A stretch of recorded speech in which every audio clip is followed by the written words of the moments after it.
Hey everyone, what's up? It's me, Ace here, the other guy from Honest Game Station, and for this video I'll be giving you my honest review of God of War 3 Remastered. So to begin with, if you know nothing about the series, you play as Kratos going on this personal vendetta against the gods of Olympus. I will say as this is the third game in the trilogy, if you haven't played the first or second God of War games, the story here won't make much sense. So, first of all, the story leaves a lot to be desired, as all you're doing is brutally murdering gods and demigods, so don't expect much variety there. It's just Kratos versus the gods and every other generic Greek mythology creature you can possibly think of. It starts to pick up about halfway through the game, after you've killed some gods and doomed the population and the planet to fucking misery, when you realise that Kratos actually has a good reason for his vendetta. Without knowing what motives Zeus has, it's hard to pinpoint why Kratos is pissed, but you'll learn why throughout the game as you progress. The overall story is good though. It left me satisfied with the conclusion I got, having played the other games in the trilogy. I enjoyed learning about Kratos and what struggles he went through, plus it's always fun ripping off the head of Helios and bashing Hercules to a bloody pulp, no matter how many times you play the game. Once you've finished the story, you will unlock some challenges if you want to play them, but after that, there is nothing else to do. Overall, out of 10, I give the story 7, so 7 out of 10. Now moving on to the gameplay, it's fast-paced hack and slash combat at its finest. Kratos will swing the weapon of choice around faster than a circular saw as he rips through and guts countless hordes of enemies who probably had families to go back to before they died at the hands of a sadistic, god-murdering psychopath.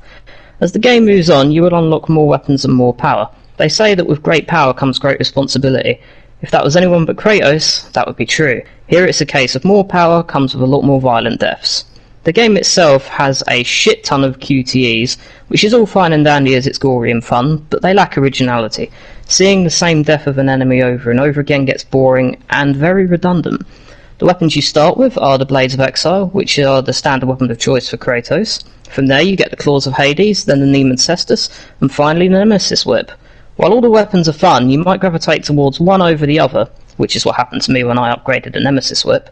When you kill enemies, you get red orbs, which are used to upgrade your weapons to unlock new abilities. There are many abilities, so there are endless choices to how you combine them. When I fully upgraded the Nemesis Whip, that was all I ever used, as I said before. There aren't many puzzles in this game, and the ones that are not very interesting. For me, Hera's Garden was the best one. It's just basic stuff, so nothing for creativity here. It's bog standard, and you've probably seen or done something similar in another game before. Mechanics-wise, the game is a button-mashing galore playing game. Playing on easy, there's no strategy. You can literally button-mash your way through basically every fight scene in the entirety of the game. On the harder difficulties, it's less about button-mashing and more about memorization. There's a lot of moves to remember, and unless you feel like writing them all down, you're going to have a hell of a hard time, because you'll have to pause the game to bring up the select screen to look at the moves, and doing that in the middle of being surrounded by about 15 Olympian sentries and 5 metal cyclopses is no fun. Gameplay, 9 out of 10, because it's still a decent game. Can't say anything about the online features because it doesn't have any, obviously. So to recap, out of 20 points, I give the game 16. It's a great story, amazing gameplay, but things could have been done better. Thanks for watching this review, and have a nice day.